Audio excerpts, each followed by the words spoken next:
All right, welcome everyone. Thank you for joining us today. My name is Nicole Cantatore and I'm the Training Director for Worth Ross Management Company.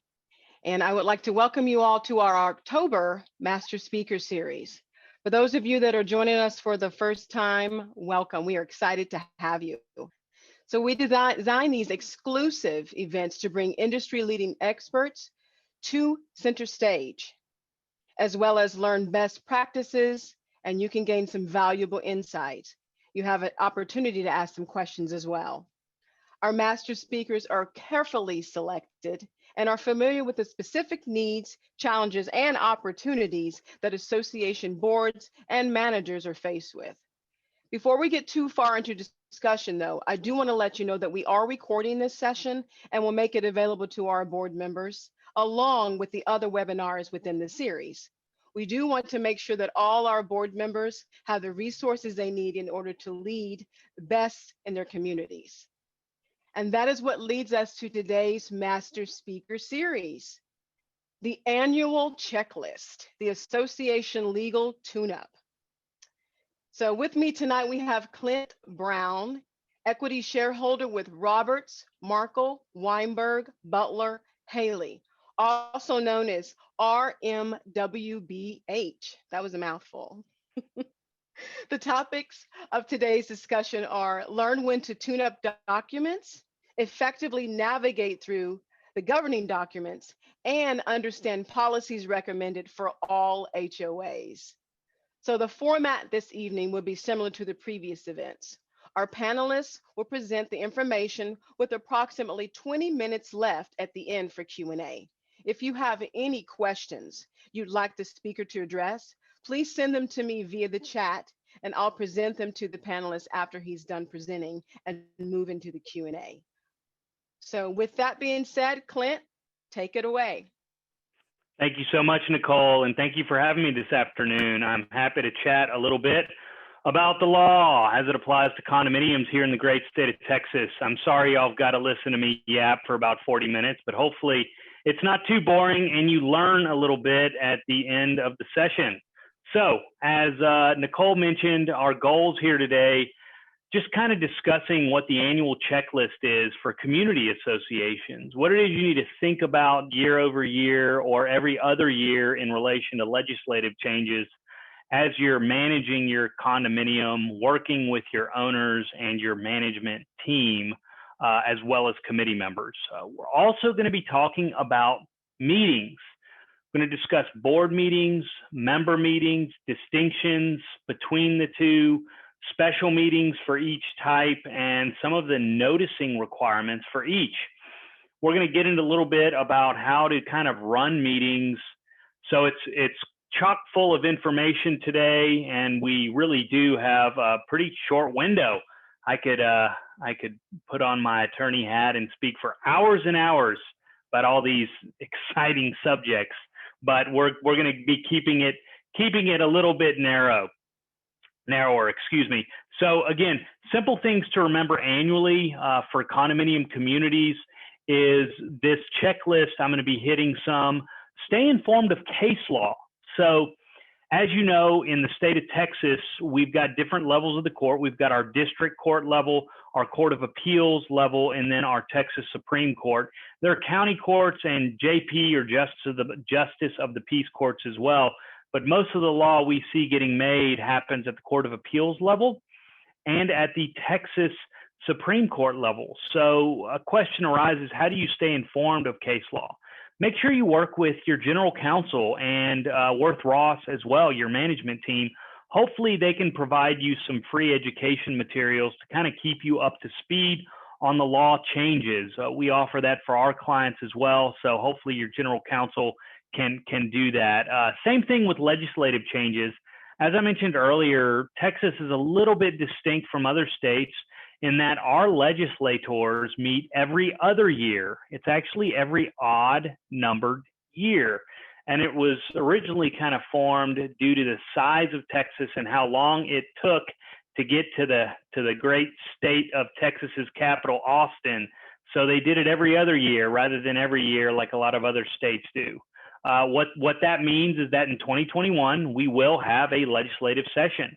And with that comes a lot of bills and ultimately laws that get introduced and signed into law that affects condominiums, single family communities, or both. There are certain laws that apply to community associations regardless of whether you are a condominium or single family community.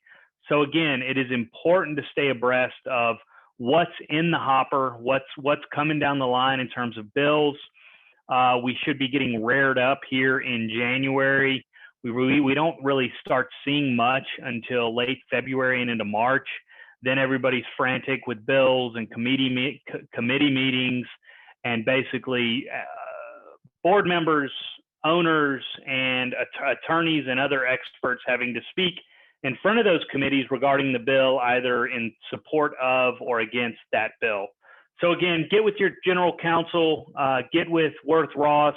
They should be able to keep you up to speed on what's happening around the legislative season, which is going to be kicking off here in a couple months.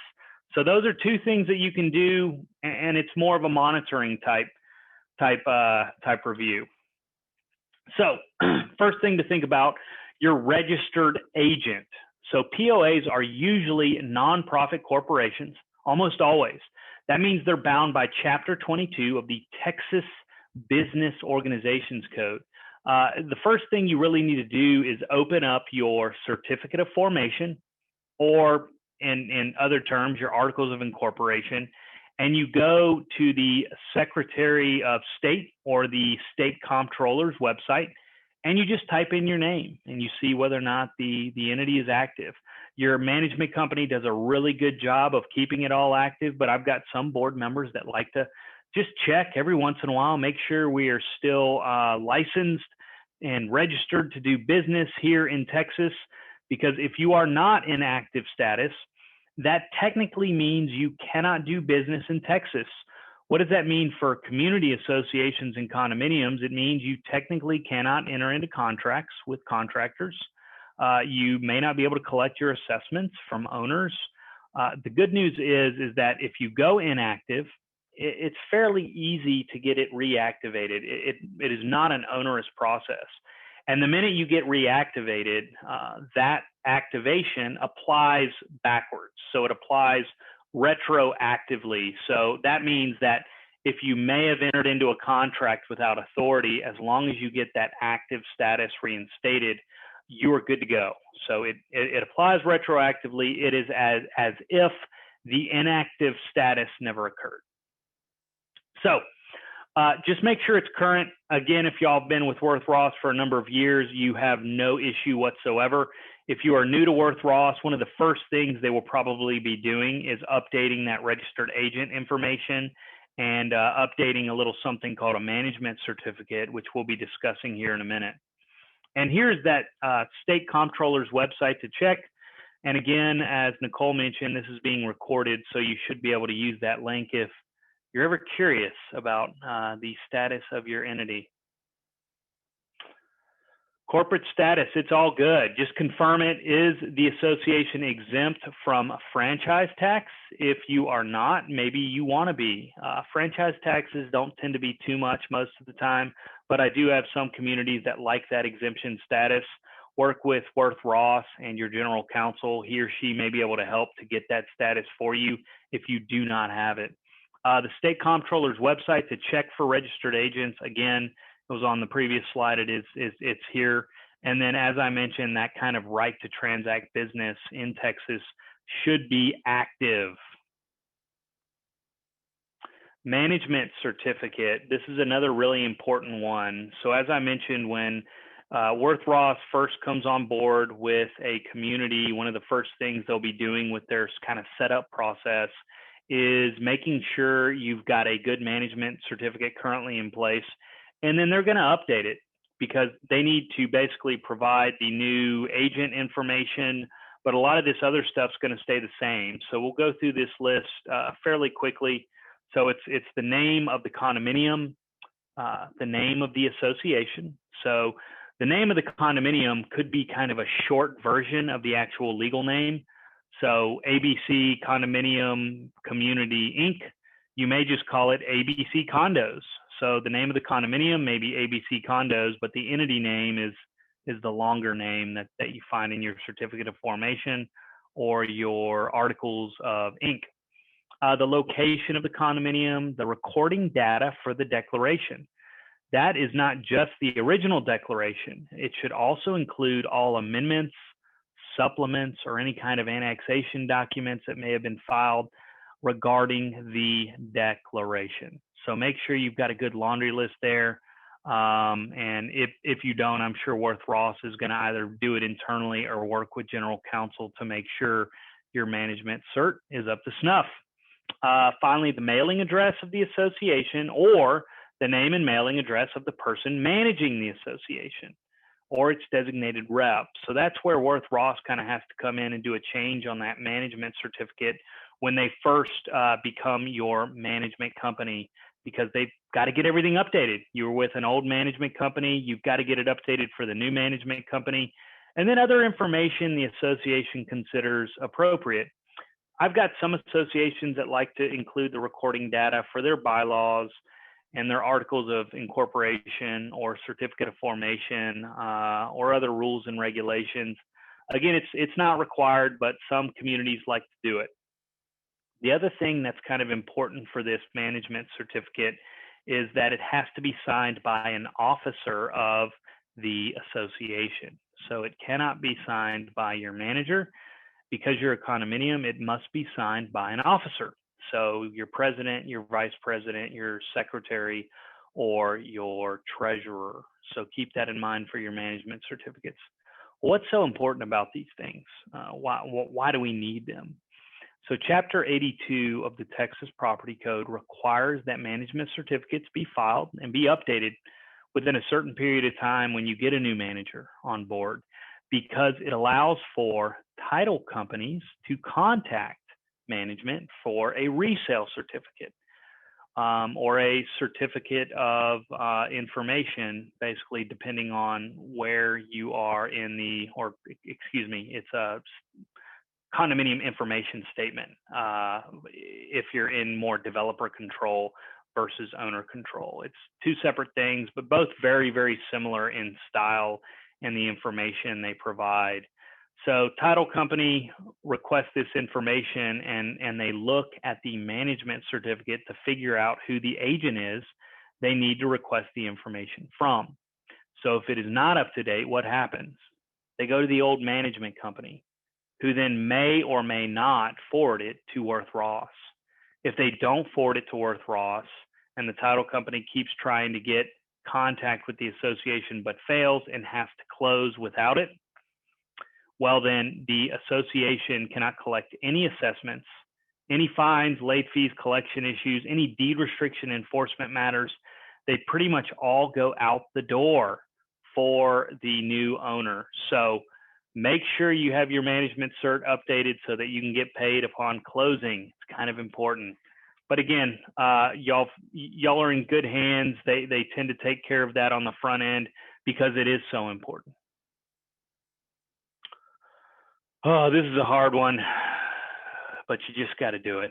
You've got to read those governing documents. You know, I've got some communities, y'all may be one of them, where you've got a stack of like that as it relates to governing documents. And it's, you know, not the easiest read. Why? Because attorneys drafted it. So we like to put a lot of that legalese in there to cover as many contingencies that we can think of, or a contingency that we've had to litigate, which means we've updated our documents to address the litigated issue we had to deal with, or we updated to address case law or new statutory guidance. There's a multitude of reasons why attorneys put what they put in the declaration and other governing documents, but regardless of that fact, they can be a little difficult to read. I still recommend you do it. And I'll go into this briefly. I recommend you do it because in there, it's going to give you your powers and duties as a board. It's going to give you a framework of what you can and cannot do in your community. A power is something the board may do, but is not obligated to do. It's prefaced by the words has the power to, may, can, but is not obligated to, and then whatever the power is. That's one set of, basically authority that you've got. The other aspect of that is duties. A duty is something the board must do. No ifs, ands, or buts about it. It is prefaced by the words shall, must, has the duty to, and then whatever the duty is. So as long as you are acting within the course and scope of your powers and duties as a board, then you are entitled to what's called qualified immunity. Picture a little bubble that kind of protects you from personal liability, from an owner being able to attack your personal assets. And that's one way to do it, making sure you understand what your powers and duties are. It'll get you in much better shape for down the road. What is a dedicatory instrument? It's actually defined in Chapter 202 of the Texas Property Code, and it's what I've been discussing. So it's your certificate of formation or your articles of incorporation. It's your declaration. It's your bylaws. It's your rules and regulations. It's your guidelines if you have any of those. It's your policies. So all of those documents get recorded in the real property records, and they become your dedicatory instruments for enforcement. Finally, some powers and duties you can locate in 82.102 of the Texas Property Code. And depending on the age of your community, you may be able to use all of those powers and duties in that section, or only some. I'm not going to get into too much detail on it because, again, it'd probably take a little bit for me to explain the distinction, but just know there is a distinction based on the age of your community. And January 1st of 1994 is the magic date, before or after. Is it time for a document tune-up? So when do communities have to update their governing documents? One is basically a little bit of a no-brainer when the legislators more or less require it, right? When they pass a new law that directly affects you and changes what you can and cannot do for your community, it is a very, very good idea to adopt a policy to take whatever the law is that's come down and put it into a rule and get that recorded so you can use it for enforcement purposes, number one, but also, number two, so that you don't forget, right? Boards change, sometimes every single year. And what the board may know in year one, the board in year 5 may not know at all. So if they knew about a law change in year 1, well, when year 5 finally comes around, if you don't have a rule there, that year 5 board may have forgotten and may do something that violates state law. So just make sure you have your rules in place. It'll put you in much, much better shape. Rules and policies also, again, recommended by your general counsel. So, one thing to think about doing with your counsel, and they may have already done this, but basically have them go through your governing documents and then give you a memorandum, kind of a wellness check to see how you're doing in terms of the state of the law and the state of your governing documents interacting with one another. All right. Let's talk a little bit about amendment authority and what's required. Let's go with the Certificate of Formation, Articles of Incorporation first. This is the document that kind of forms the entity and binds it to Chapter 22 of the Texas Business Organizations Code. And it usually requires 2/3 of all your membership. So it is not something the board can amend. Next up are your declaration of covenants, conditions, and restrictions. They may be called the deed restrictions. They may be called the restrictions, the covenants, conditions, and restrictions, the CC&Rs, the DCC&Rs, the condominium regime document. All those things mean the exact same thing, your declaration.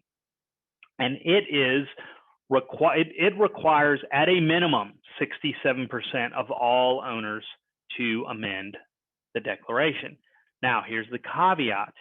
If your declaration requires a higher percentage, let's say 75% of all owners to amend the declaration, the higher percentage controls. If, however, your declaration says you only need a majority of all owners to amend the declaration, that number gets yanked up to the 67%. So keep that in mind. There are some exceptions, but that is the general rule of thumb, 67. Think of it like the floor. You cannot go below the floor, right? The floor of a home. So if you try to go below 67, it'll bring you back up to that floor of 67. Bylaws. The board more than likely has the power to amend its bylaws without a vote of the membership. This right can be found in 82.102A as in Apple 1 of the Texas Property Code and 22.102 of the Texas Business Organizations Code. So the board has the power to amend the bylaws. Usually there are some exceptions. If you're unsure, get with general counsel, work with Worth Ross, and I'm sure you can get an opinion as to whether or not the board can do it. But be mindful, there are certain things the board cannot amend as it relates to the bylaws. Again, that's found in the statutes. Get with your counsel, and he or she should be able to elaborate on what you can and cannot amend without a member vote. But most aspects of your bylaws should be able to be amended by the board. Architectural builder guidelines, again, it should be a power reserved to the board. For condominiums, we don't see these quite as often unless you're what's called kind of a single family condominium regime. That's a condominium setup where you've got individual homes where if you're driving into this condominium community, you're like, oh, this looks like a single family community. It walks like a duck and talks like a duck, but unfortunately it's not. It is actually a condominium regime. Those types of community setups, it is probably going to be prudent to have some architectural guidelines in place because people actually have yards within their unit, capital U unit. And then finally, rules and regs, that is almost always, again, a board power, but your governing documents are going to kind of help guide you as to whether or not it's a board approved item or a member approved item. Now, going back to that previous slide on amendment authority, what happens if you aren't able to amend your document, these documents that I'm discussing right now? What do you do? So there may be ways for you to adopt a policy, even if you cannot amend let's say the declaration. You may be able to adopt a policy to accomplish your goals. It all depends on your rulemaking authority, which is granted in 82.102 and your governing documents. So that is a possibility. Again, look at your documents, get with your counsel, work with your Worth Ross management team so that you can come up with a good game plan and proceed from there. All right, policies. Highly recommended policies for HO or POAs actually, access to records and copying policy. It's kind of an open records policy. So Chapter 82 and 22 really don't speak too much to open records and how an owner can request copies of association records. So what we typically recommend that you do is you borrow it from Chapter 209 of the Texas Property Code. There's a section there that talks about records policies and how to go about requesting them. And it allows you to fee shift the cost over to the owners. Now, it's important to do this fee shift because most of the time owners are only going to be requesting 50, 60 pages. So the cost to the association isn't much. But when you get that owner that is really requesting a lot of information, say 1,000, 2,000, 3,000 pages of documents, and you don't have a good policy in place, you may have some difficulty with doing a fee shift over to that owner. So again, think about doing it for condominiums. It's not required, but we do recommend it. Payment plan policy, important for those condominiums that have, some delinquencies are having to monitor. It's good to have some consistency in place, and that's where the payment policy comes in. It's really helpful. And then finally, a records retention policy. There are certain records you have to keep. either indefinitely or for a certain period of time, it's good to have a policy in place so that once you meet that time limit, whatever it may be, you get rid of the record, right? Keep a clean house. So when you meet whatever the requirement is, get rid of those older records and just destroy them, and just follow the policy. It really helps to keep the community running smoothly and your documents in good shape. Here are just some more policies. I'm really not going to go into great detail on all of these other than to say that they're here. Here's some more. Again, all really good policies. Social media has become a massive issue for a lot of communities across Texas and the country. So social media policies can be very helpful to help regulate it a little bit more effectively. All right, condominium policies. So this is those previous policies are for all community associations. These policies really address condominiums directly. Insurance allocation deductible policy is one that is important. It borrows from 82.111 of the Texas Property Code and basically dictates how the insurance deductible, the association's insurance deductible, is to be allocated amongst the association and owner or owners, dependent upon negligence, other shared responsibilities or obligations. And this policy will go into great detail on that. It'll use 82.111 as a guide. So if you do not have one of these policies, it could be in your declaration. So your declaration may speak to it, but if it doesn't, I definitely recommend you get one of these in place so that you know how the deductible gets allocated, who pays the cost of the deductible before the work actually gets going for fixing everything up. You've got a responsibility matrix. Those are very big and important for condominiums. Y'all may know what it is. Y'all may be, moving your head up and down, but it's basically a table that talks about various aspects of the improvements within the condominium regime, and it allocates responsibility. It's either an association responsible item or an owner responsible item. And it does that by interpreting the governing documents and the Texas Property Code. So if you don't have one of those, I find it's a pretty effective tool to help you and your owners navigate your governing documents. And again, just some other policies I'm not going to get into too much detail on. So in conclusion, organized, well thought out policies really help your community review your things periodically and just do some periodic tune-ups. Work with your counsel. He or she should be able to tell you when and if you need a document tune-up. And finally, try to avoid the old cut and paste job, right? It's such a great function and you love using it, but keep in mind that most documents and policies are designed for that specific community. If you do a cut and paste job, it may not fit your community's governing documents, which is going to get you into some problems down the road. All right, so that was kind of the first portion of our meeting. We're going to go into meetings and minutes now. Who should take them? Manager, board member, or secretary? It really is up to the board and working with your management company, Worth Ross, to figure out who's going to be best suited to take care of that aspect. Just remember, consistency is key. I like having a form file set of meeting minutes that you insert data every month into so that they're unique, right? Every month is different, but you've got a really good structure or base to go off of with Roman numerals and subcategories and all that other good stuff. Why do we take minutes? Corporate formality is big. You've got to maintain that corporate formality so you get to stay inside that bubble that I was talking about earlier so that they can't come after your assets personally. So maintain your formality. It's great for reference, referring back to what actions were taken by the board, items that were voted on, and then for litigation. It's great to use it, especially if you're able to keep your meeting minutes to 1 or 2 pages.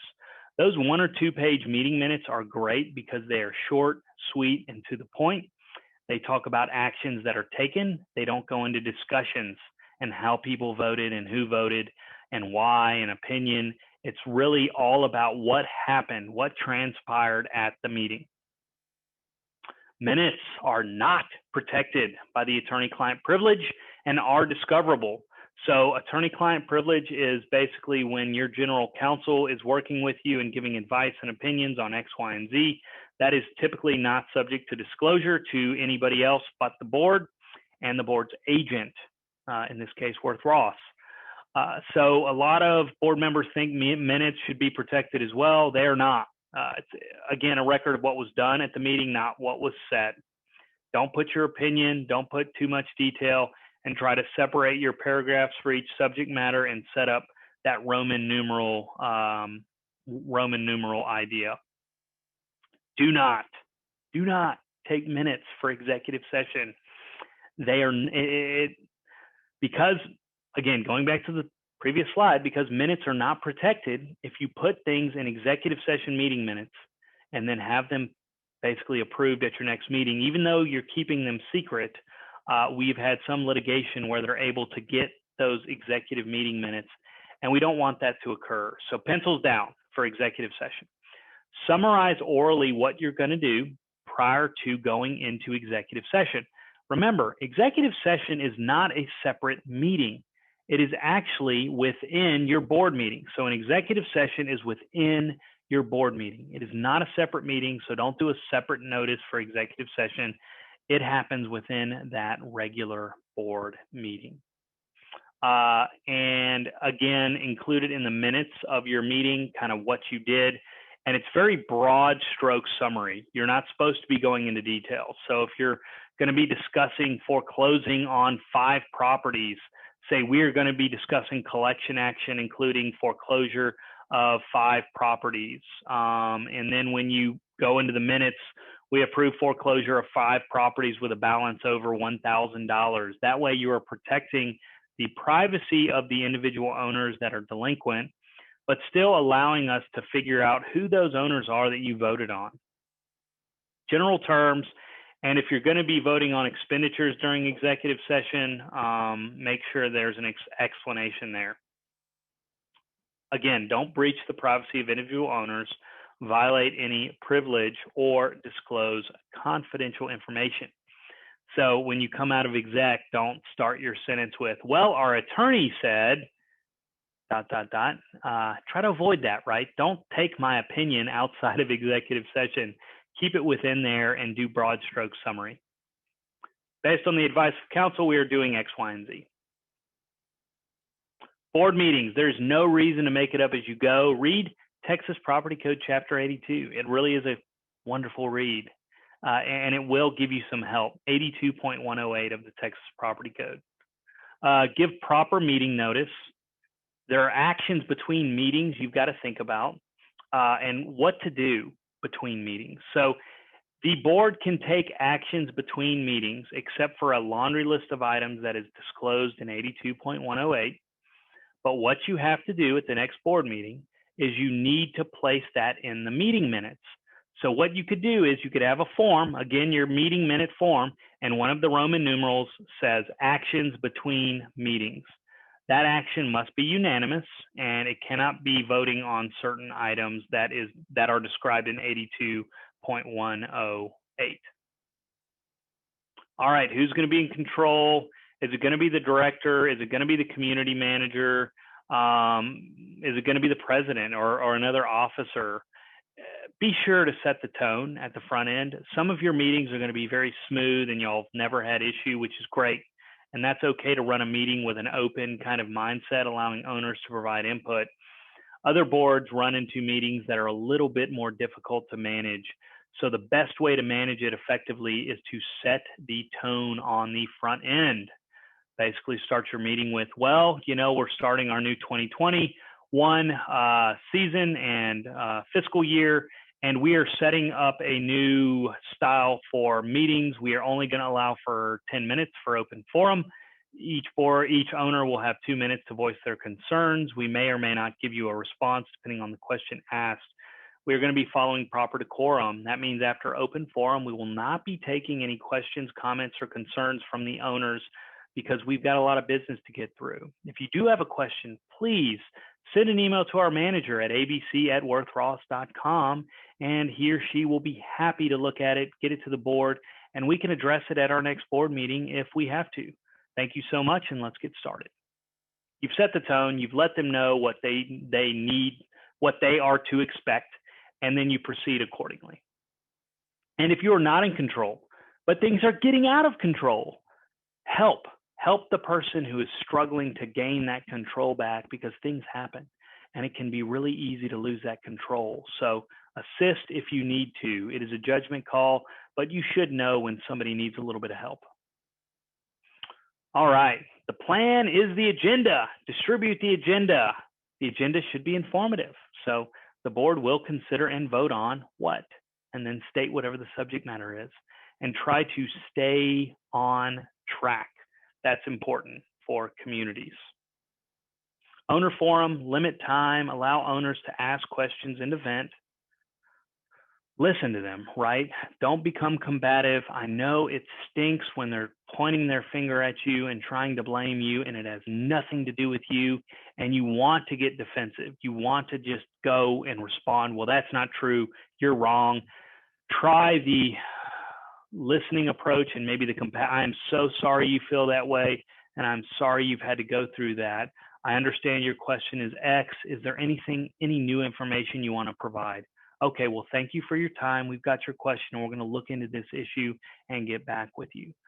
Just try not to become combative, because it's going to make your meeting go that much smoother. Otherwise, it's going to turn into just the back and forth circular argument that the owner is going to start making way with. Consider written questions if it's a really bad meeting. And again, answer questions or follow up. If it's a question you're unsure of, do not answer it. It is okay to say thank you, we're going to look into it, and get back with you. And then, as I mentioned, try to avoid that defensiveness. So executive session, already kind of hit this. Limit the gossip. Look, I get it. It's been a long day at the office, and these owners were driving you bananas during the open session portion of the meeting. So you want to do a little trash talk. Try to bring that back a little bit. I really think it's going to help. This is what I was talking about. These are the only items you can discuss during executive session. If it is not on this laundry list or cannot be placed in this laundry list, do not do it, right? Try to follow this section of what you can do during executive session. Following exec, place it in the minutes, general terms. Again, everything we discussed. All right, so those are our board meetings that we went into. Now let's go into our member meetings. 10 to 60 day notice given to each owner. That is what the notice requirements are. Now, election process, election or vote. We are in a new era thanks to COVID. Virtual meetings are huge right now. Luckily, God, we are so lucky. In 2019, the Texas Texas legislature amended Chapter 22 of the Texas Business Organizations Code to allow for virtual meetings, virtual member meetings, and board meetings. Board meetings we were already in good shape on, but the member meetings, it was difficult, if not impossible, because you had to get unanimous consent. Now you can have a virtual meeting.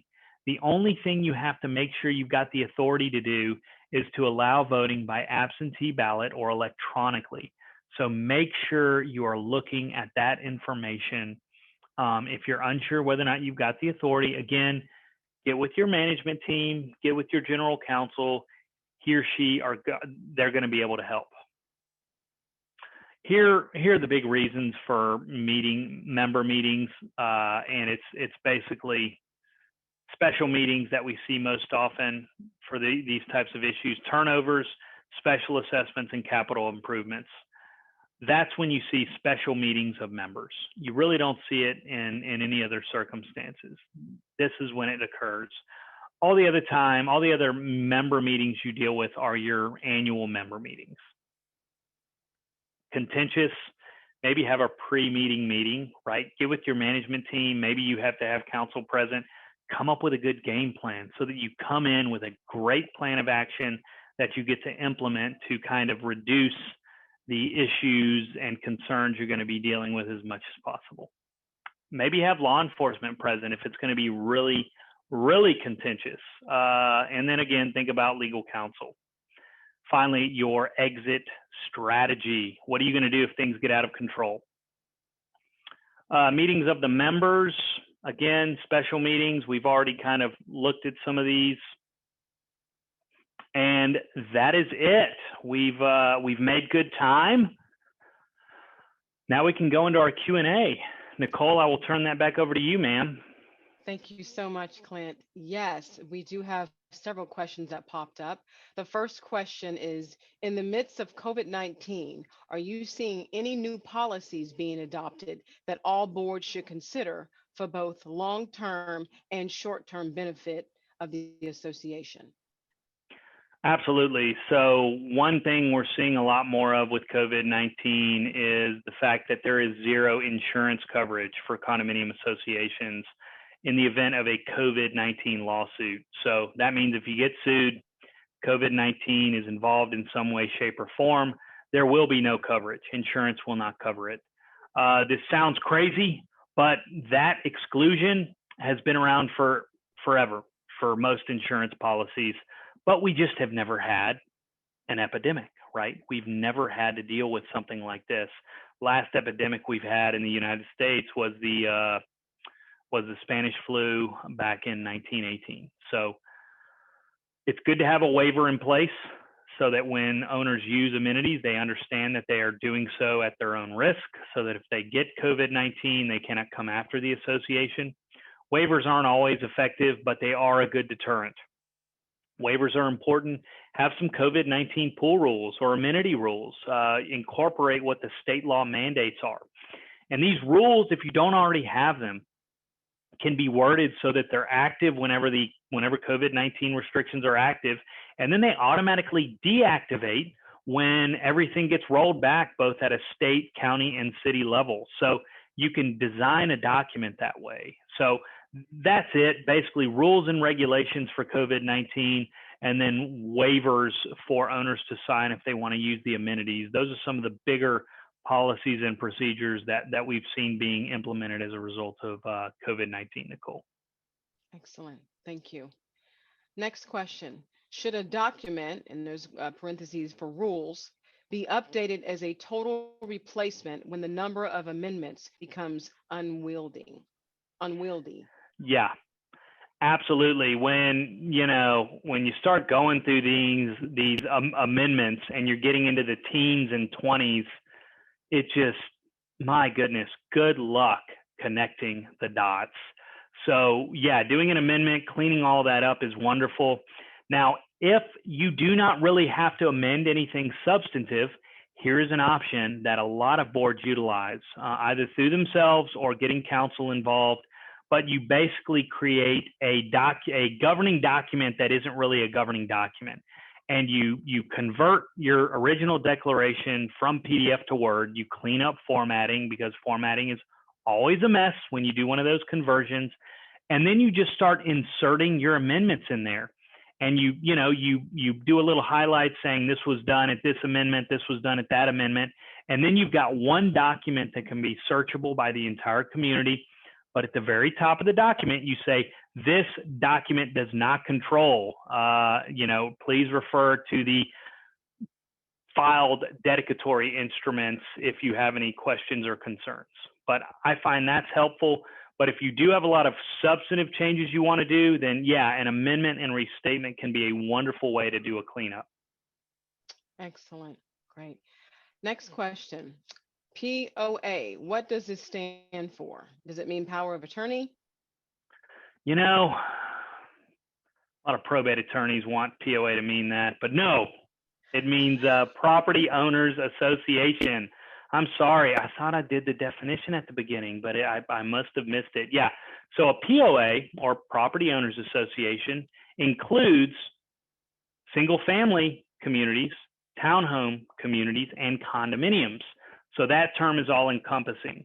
The term condominium obviously only covers condominiums bound by Chapter 82, and then HOA or single-family community or townhome, those are typically bound by Chapter 209. We have some townhomes that say townhome, but are really a condo. Thank you. Next question. Can an association require proof of insurance? We were told that we could not require insurance and could not require proof of insurance. You know, that's a good question, and I'm going to give the old attorney answer on this one, Nicole, with a maybe. You may be able to adopt some sort of rule. It really does depend on how your governing documents are worded and what's required of the owner as it relates to insurance. So stacked units for condominiums, so you've got horizontal boundaries. The association is actually required by 82.111 to carry insurance on the unit itself for casualties. So it's very interesting. And a lot of, I run into problems with insurance adjusters and arguing with them about that fact, and I've got to point them to the code. So the answer is maybe. It really does depend on your governing documents and what type of condominium community you are. Sorry, I couldn't give you a straight answer. Thank you. Next question is, how would nominating from the floor function in a virtual annual meeting environment? And would the meeting be rescheduled if the nominee accepted the nomination? That's a good one. Boy, oh boy, it sure is. And I've been having to address that both for condominiums and single family communities. So here's what I recommend. It is so difficult to do it that way effectively virtually. Not impossible. I've done it. But I recommend amending the bylaws to make nominations from the floor discretionary, at the discretion of the board, so that you don't do a nomination from the floor. Rather, you do a call for candidates. So let's say Nicole is your manager. 30 days prior to your annual meeting, Nicole sends out a call for candidates. Hey, if you're interested in running for the board, please submit your name by X date. And then once that candidacy closes, you've got your slate. You've got your slate of candidates. You include it on all the voting materials, so you don't have to have nominations from the floor. So very good question. Is it possible virtually? Yes. There is a way for you to have the ability to type in names and raise your hand to nominate and raise your hand to accept, but it is complicated, and you typically need at least two. The one I was a part of, we had three hosts or controllers, whatever you want to call them, that handled different aspects of the process. So it's doable. It's just difficult. Thank you, Clint. Okay, the next question is, what types of things would a condominium association include in an insurance deductible policy? This may be, I don't know, I'm not sure if you answered that or not. Yeah, we were able to answer that question. So basically, it deals with how deductibles are allocated. And Nicole, I'm sorry, my computer just told me it's about to shut down. I don't know why, but let's continue on with the meeting. I just wanted to let you know, audience, I'm so sorry, but I will hop back on if it happens. Okay. Next question, do minutes need to be signed by the secretary after they are approved? Yes, they should be signed. Basically, they're unapproved at the meeting where they're all taken. At the next meeting, they get approved, and the secretary is traditionally the officer to execute meeting minutes. Okay, should email votes between meetings be ratified at subsequent meetings? Ratification isn't necessary, but they should be included in the meeting minutes. Sometimes ratification is a good idea, especially if you voted on something that was kind of a no-no or something that you should have done at a board meeting, just because of the magnitude of whatever it is you're working on. And then I think you already kind of covered this question. You broke down the difference between working session, executive session, board meeting, and annual meeting. I did. Okay. And then there's actually only one other question, is who approved minutes at the annual meeting and special meetings? Yeah, so it's the members that approve annual meeting minutes, annual member meeting minutes, and it usually occurs at the next year's annual meeting. Special meeting of members is kind of unique, right? Because you're not going to have another special meeting anytime soon, usually. So in that instance, it is the board that typically approves special member meeting minutes. Excellent. There are no other questions at this time. Everyone, if there's any additional questions that you have, we'll give you all just about 20 seconds to go ahead and type your questions in if there's any additional questions.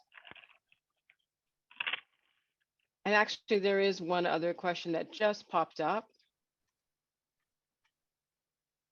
In a condominium that has stacked units, is there a loss and the cost to repair is less than the deductible? Is the association responsible for the repair?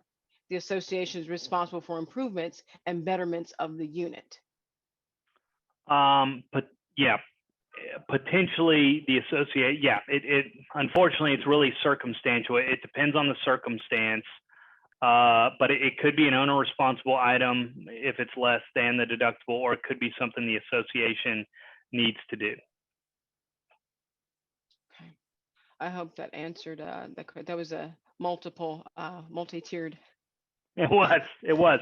Question. Good question. And I gave a it depends attorney answer. I'm sorry. Well, the great thing is that this is recorded so they can go back and review. There we as go. often as needed. While we're waiting, if there's any more questions that come in, I just kind of wanted to remind everyone that being that this session is recorded, we actually have a YouTube channel, and we would love for you to subscribe to that YouTube channel. This way, whenever we do upload new videos, you are actually notified immediately. So, and I don't see that there are any other questions. I'll give just a few more seconds just to ensure that no question is unanswered. Thank you, Clint, so much for all Perfect. this information. I know it's a lot of information, but it's always valuable information when you get an attorney that can give the information. Happy to help. And yeah, it was definitely a quick overview, but you're very welcome, Nicole. Thank you all for having me here this afternoon.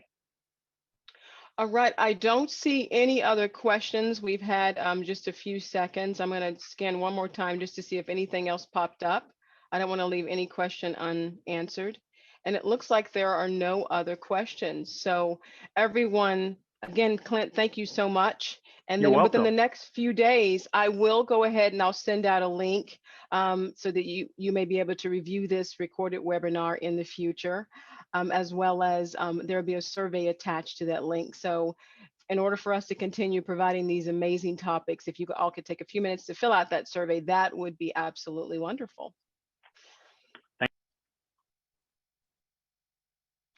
I guess that was Clint's computer actually shutting down. So everyone, thank you so much for joining us. And I hope you all have a wonderful evening. Good night.